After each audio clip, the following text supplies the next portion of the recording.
En este caso ya vamos a abordar todo lo referente al tema 6, que este punto se trata específicamente sobre los contratos del trabajo. En primera instancia, hablaremos sobre el concepto legal y doctrinario de dicho contrato de trabajo. Bien, el concepto legal, tal como lo establece el artículo 55 del Decreto de Ley Orgánica del Trabajo, es aquel que se establece las condiciones en donde una persona presta sus servicios en el proceso social de trabajo bajo dependencia a cambio de un salario justo, equitativo y conforme a la disposición de la Constitución y de esta ley. Ahora bien, por consiguiente, surgen las críticas por Rafael Alfonso Guzmán, en donde dice que jurídicamente la remuneración no es la única obligación ni la más importante del empleador para con el trabajador. Por ende, realiza el concepto del contrato de trabajo, que este vendría a ser el concepto doctrinario, que es el siguiente. Bien, el contrato de trabajo es aquel en el que el trabajador se obliga a permanecer personalmente a disposición de un patrono o de un empleador, con el fin de prestar sus servicios manuales o no manuales en condiciones que le condicionen el bienestar, la salud y la vida en el trabajo a cambio de una remuneración.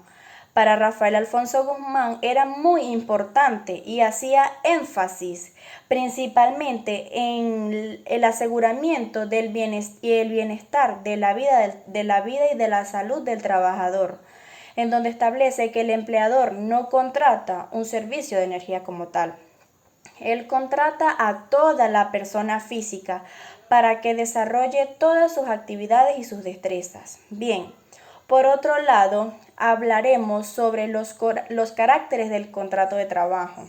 Se puede decir que se caracteriza por ser un contrato de actividad de prestación, pues supone la ejecución de un servicio por cuenta ajena y bajo dependencia de otro. Por otro lado, es un contrato consensual, es decir, es válido con solo el consentimiento de ambas partes.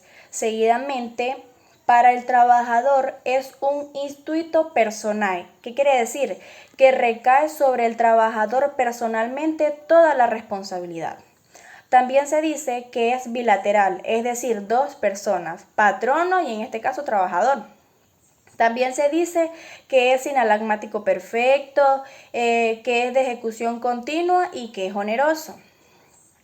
Seguidamente, en este mismo orden de ideas, hablaremos sobre los elementos del contrato de trabajo, que son los siguientes: el consentimiento, el objeto y la causa, en donde el consentimiento es la capacidad que tiene el trabajador para emitir dicho consentimiento. Tal es el ejemplo que da la LOPNA en el artículo 100, en donde dice que si la persona es mayor de 14 años, esta ya puede dar su consentimiento para trabajar como adolescente y pues con todos sus derechos. Por otro lado, el objeto viene a ser la prestación, es decir, la actividad de trabajo que se va a realizar. Entre las características más importantes del objeto es que debe ser lícito, personal, subordinado y remunerado, además de ser por cuenta ajena. Y la causa viene a ser pues la remuneración. Seguidamente, cuando hablamos de una naturaleza del contrato de trabajo, en este caso, esta viene a ser el trabajo más el pago y la remuneración.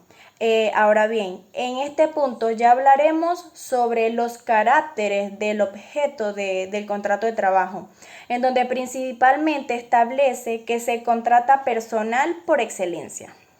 Por otro lado, se contrata todo el corpus anima del trabajador. Seguidamente, es una subordinación o dependencia que es un estado voluntario de sumisión continuada del trabajador respecto de su patrono. Toda obligación impone un estado de dependencia del deudor con respecto a su acreedor, señalando un punto importante en cuanto al resultado, que la subordinación no es una característica única ni exclusiva del contrato de trabajo. Sí está presente en el contrato de trabajo, pero de una manera especial, porque allí hay una sumisión continuada del trabajador con respecto al patrono. En este punto, ahora hablaremos entre la diferencia del contrato de trabajo, el contrato de trabajo y de la relación de trabajo. La doctrina los diferencia de la siguiente manera, referida en el también citado artículo 65 de la ley sustantiva, al considerar que no necesariamente ha de concursar el acuerdo de voluntades entre las partes para que se pueda producir un vínculo de naturaleza laboral. En consecuencia, el contrato de trabajo y la relación de trabajo se diferencian en sí por cuanto el primero implica la existencia de una relación de trabajo, pero para que exista una relación laboral no necesariamente ha de mediar un contrato de trabajo. Y por último, hablaremos sobre la presunción de la laboralidad. Iuris tantum. Bien, cuando hablamos de una presunción, tenemos que tener en cuenta que es cuando se presume que existe algo, y en este caso la presunción laboral es cuando se crea un vínculo entre dos partes o más. En este caso, como lo establece el artículo 53 de la Ley Orgánica del Trabajo, parafraseando que se presumirá la existencia de la relación de trabajo siempre y cuando exista la persona que presta el servicio y otra quien lo reciba. Y en este caso, pues en este punto damos por terminado todo lo referente al tema 6.